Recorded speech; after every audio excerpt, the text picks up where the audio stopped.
अपने पसंदीदा शो के फुल एपिसोड देखने के लिए अभी डाउनलोड करें दंगल प्ले ऐप।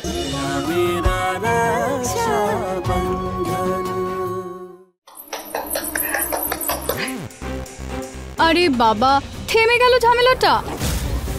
শুরু থেকে দেখলে কত মজা হতো। কনক দিদি বলেছিল তোমাদের মধ্যে লড়াই হচ্ছে। চলো চলো প্লিজ আরেকটা লড়াই হয়ে যাক। হ্যাঁ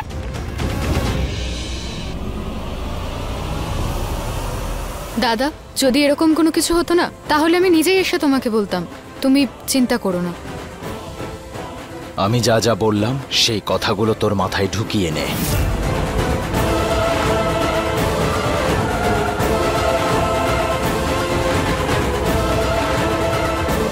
কোথায় যাচ্ছ তুমি? আমার জন্য খাবার কে বেড়ে দেবে?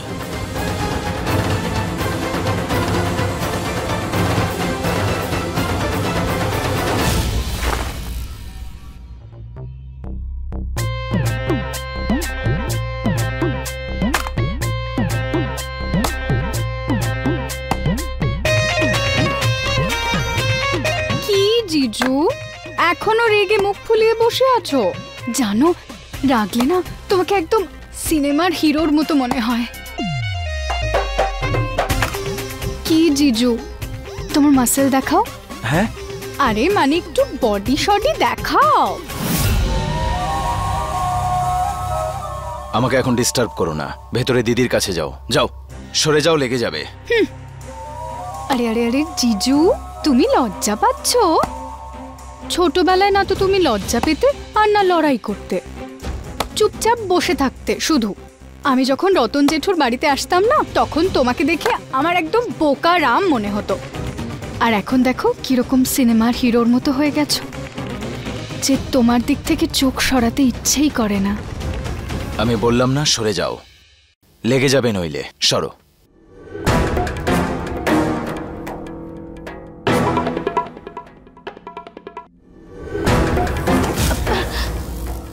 সরি দিদা, ক্ষমা করে দাও। জামা কাপড় মেলতে যাচ্ছিলাম, তাড়াহুড়ো করছি তাই। কনক, তোর সাথে একটা কথা ছিল। আমি আমার অভিজ্ঞতা দিয়ে বলছি, তোর ওই যে খুড়তুতো বোন আছে, ওর লক্ষণ আমার ঠিক লাগছে না। শিবার সাথে যেভাবে ও ব্যবহার করছে আমার ভালো লাগছে না সেটা। দিদা তুমি একদম চিন্তা করো না। কঙ্গনা না ছোটবেলা থেকে এরকম ছটফটে, বেশি কথা বলে। ও ইয়ার্কি করে একটু, কিন্তু ওর মনটা খুব ভালো। এরকম কোনো বিষয় নেই ওর মনে।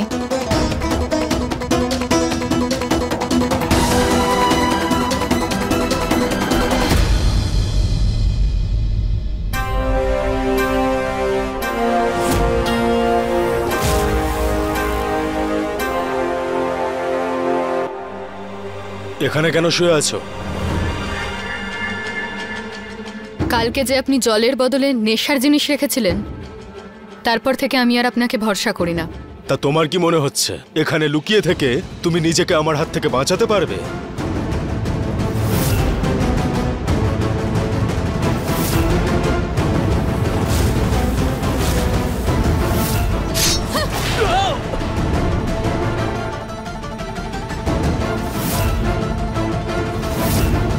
এই ছুরিটা আমি নিজের কাছেই রেখেছিলাম, আর আপনি আমার কাছে আসার চেষ্টা করলে আমি আপনাকে শেষ করে দেব। এটা ভালো লাগলো দেখে যে তুমি আমাকে কতটা ভয় পাও। আমি আপনাকে ভয় পাই না।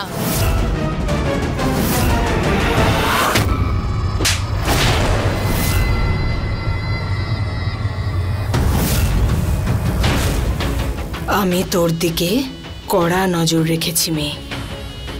নিজের সীমা ছাড়াস না, না হলে তোর এমন অবস্থা করব যে সারা জীবনেও আর উঠে দাঁড়াতে পারবি না, বুঝেছিস?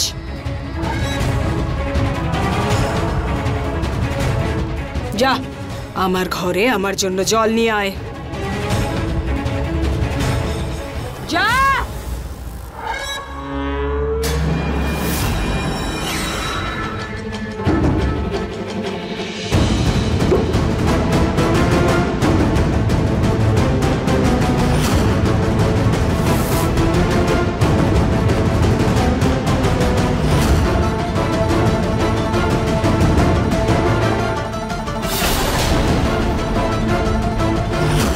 রোশনিকে কথা দিয়েছি, তাই আজ আমি তোকে প্রাণে মারব না, কিন্তু মৃত্যুর যন্ত্রণা কি হয়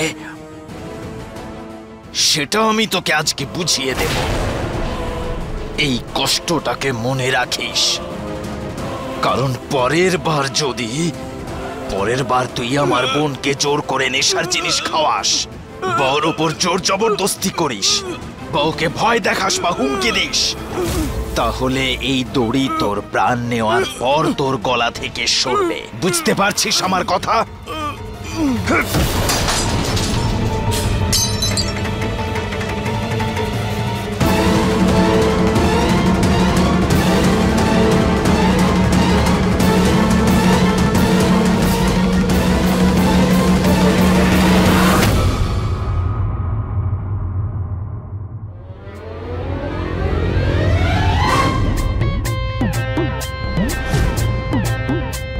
কেমন লাগছে আমায় দেখতে জিজু?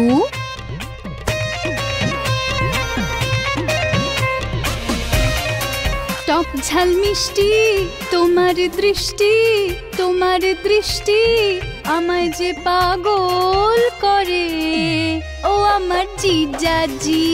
আর আজকে আমাকে ঘোরাতে নিয়ে যাচ্ছে আমার জিজু, তাই না জিজু? লজ্জা করে না তোমার? কার সাথে কিভাবে কথা বলো, কি ব্যবহার করো? যবে থেকে এসেছো উল্টোপাল্টা ব্যবহার করো, কোনো কিছু না ভেবে যা খুশি তাই বলো। কেন আমার মাথা খারাপ করছো? ঘুরতে যেতে হলে তোমার দিদিকে বলো, ও তোমাকে নিয়ে যাবে ঘুরতে, আমার কাছে এসো না।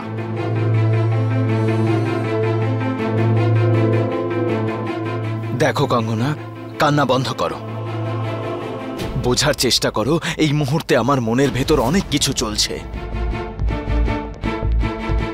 কঙ্গনা, আরে আরে বাবা, কাঁদে না, চুপ কর। এইভাবে কেউ কাঁদে?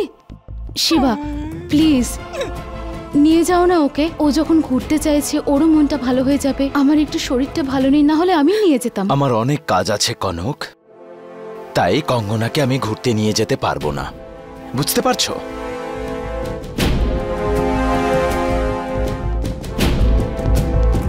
দাদা নিয়ে যাও না ওকে। ঠিক আছে, আমি কিছু কাজ শেষ করে নিই, তারপর 11টা নাগাদ এসে নিয়ে যাব।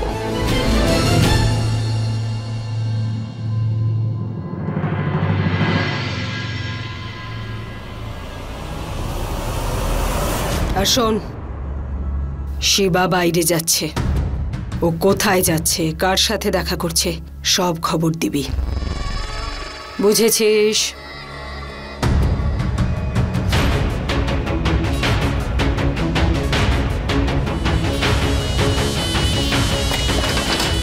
আরে রোশনি, আপনি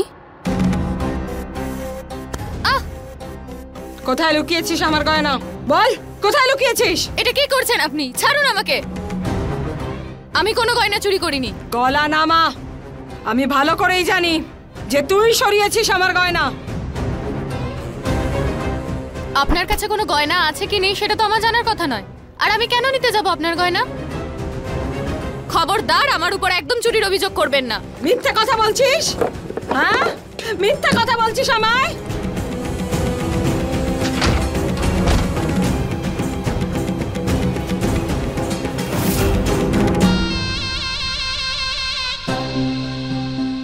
এটা কি?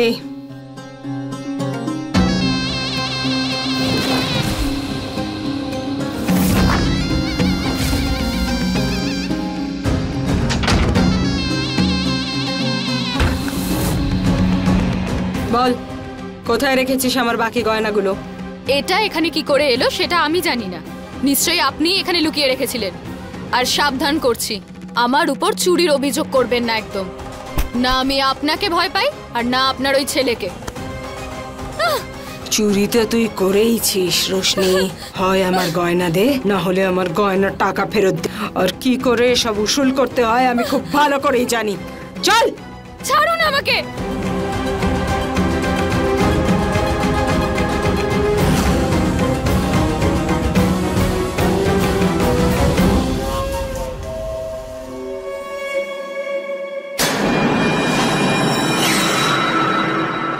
এরা কারা?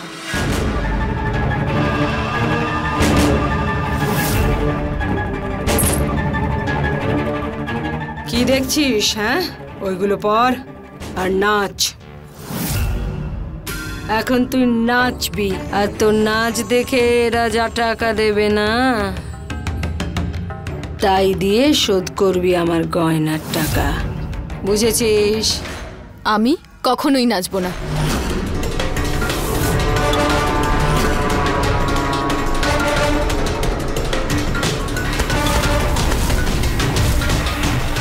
বন্ধ করুন এইসব নাটক, যেন এমনটা না হয় যে আপনি রশনির সেই রূপটা দেখলেন যেটা দেখে আপনার আত্মা কেঁপে না ওঠে।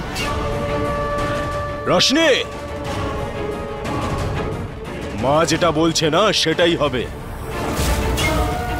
মা, আমি দেখছি, আমি যেটা বলবো ও সেটাই করবে আর সেটাই পড়বে। চলো।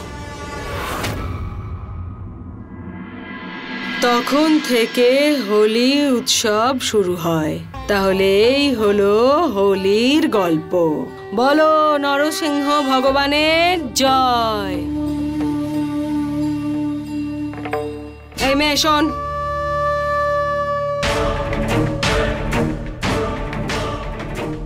হিরণ্যকশিপু যেমন নিজের ছেলে প্রহ্লাদকে ওকে ভগবান বলে মানতে বলেছিল, তেমনি আমিও তোকে বলবো যে তুই তোর স্বামী অর্জুনকে নিজের ভগবান ভাব। ওর সামনে মাথা নোয়া আর ও যা যা বলবে সেই সব কিছু কর, কারণ মেয়েদের কর্তব্যই হলো নিজের স্বামীকে ভগবান মনে করা। কখনো না। এই পৃথিবীতে আমার ভগবান শুধুই আমার দাদা। আপনার যা করার হয় করে নিন, যা মন চায় করুন। আমি আপনাকে আমার ভগবান কোনোদিনও মানব না, কারণ আপনি এর যোগ্যই নন। এই, মা যেটা বলছে সেটা করতে হবে।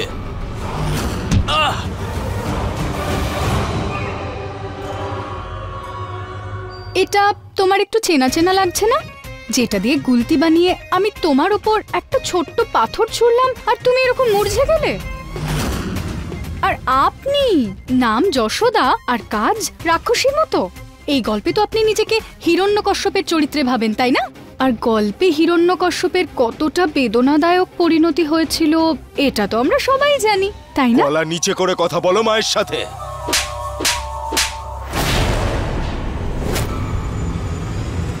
তোমার এত বড় সাহস আমার গায়ে হাত দিলে? এবার দেখাচ্ছি আমি তোমার।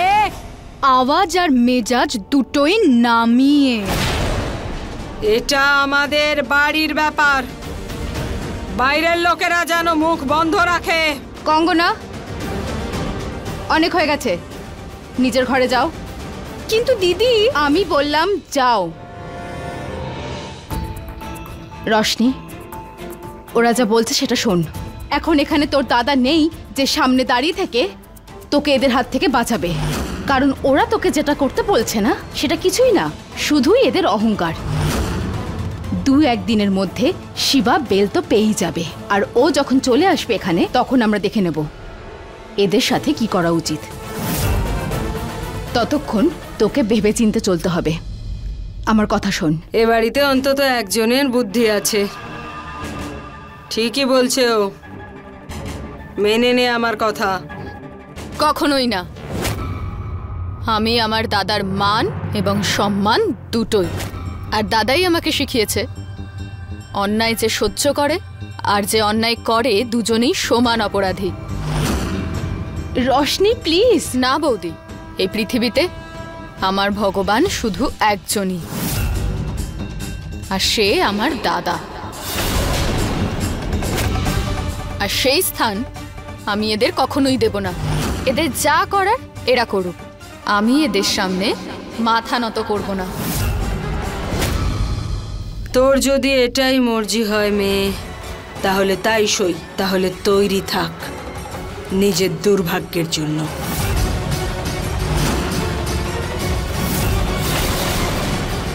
এখানে কেন এসেছো তুমি? আমি আর আমার বাবা তুমি যাতে বেল পেয়ে যাও তার জন্য সমস্ত ব্যবস্থা করছি শিবা, কিন্তু দোলের ছুটির জন্য কিছুটা সময় লাগবে। এখন দোলের পরেই তোমাকে এখান থেকে বের করতে পারবো।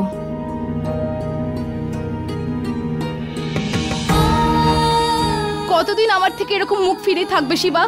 কতদিন অভিমান করে থাকবে? হ্যাঁ, আমি তো করছি, বলো, যতটা আমি করতে পারি।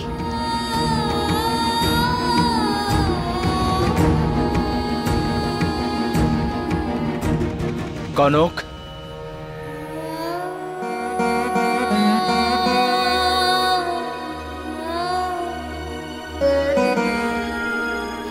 রশনির খেয়াল রেখো। তুমি থাকতে যেন ওই দুই শয়তান রশনিকে যেন কষ্ট না দেয়, এটুকু আশা করতে পারি তো? আমাকে ক্ষমা করে দিও শিবা। আমি যদি তোমাকে সবটা বলে দিই তাহলে তুমি এই সব কিছু ভেঙে চলে আসবে ওকে বাঁচানোর জন্য।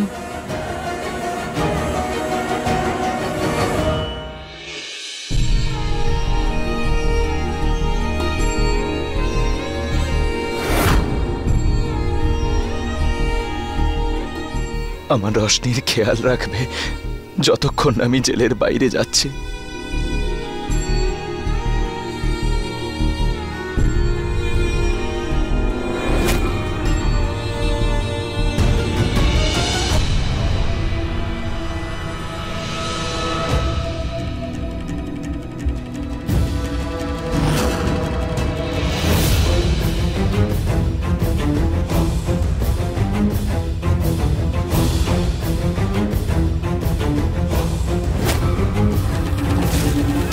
ক্ষমা করবেন, আমি ভাবলাম যে কিছু না। আমিও না কি সব ভাবছি। কঙ্গনা এখানে কেন আসবে?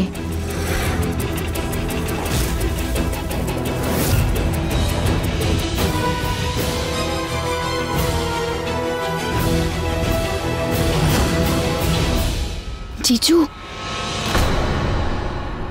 তুমি তুমি এখানে কি করছো? আমি তোমাকে সত্যি বলতে এসেছি। সত্যি বলতে এসেছো? হ্যাঁ। বলো।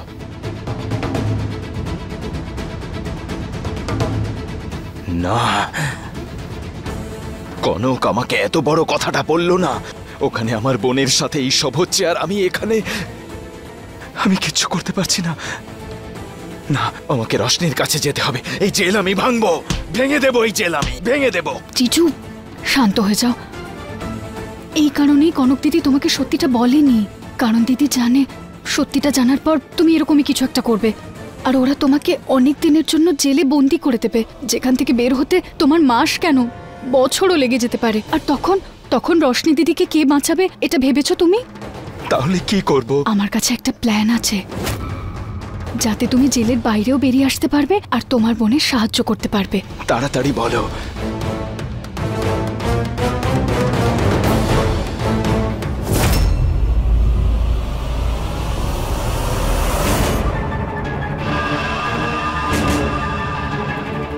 ধর ধর, সন্ধ্যের মধ্যে এই কাঠগুলো যেন কাটা হয়ে যায়। আজকের ন্যাড়া পোড়া এই কাঠ দিয়েই চলবে। আর শোন, আমার না শোনার অভ্যেস নেই, আর কেউ আমার কথা না শুনলে সেটাও আমি সহ্য করতে পারি না।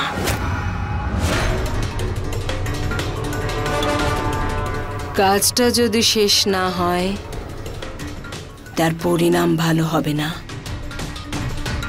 বুঝেছিস?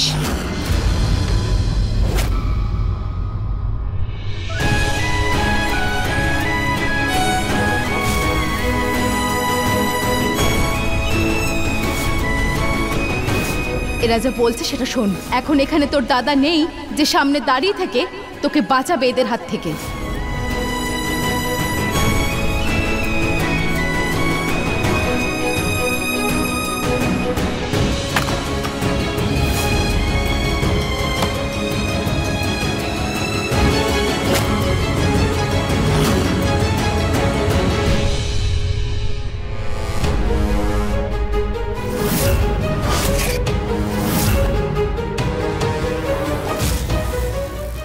এই কাজটা তোমার কোমল হাতে করার কাজ নয়। এখনো বলছি, মায়ের সামনে মাথা নত করে নাও।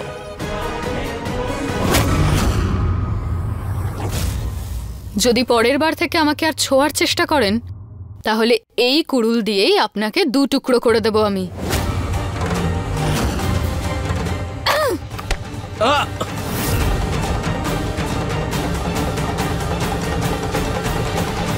আঘাতটা যখন তুমি দিলে তখন ওষুধটাও তুমিই লাগাবে।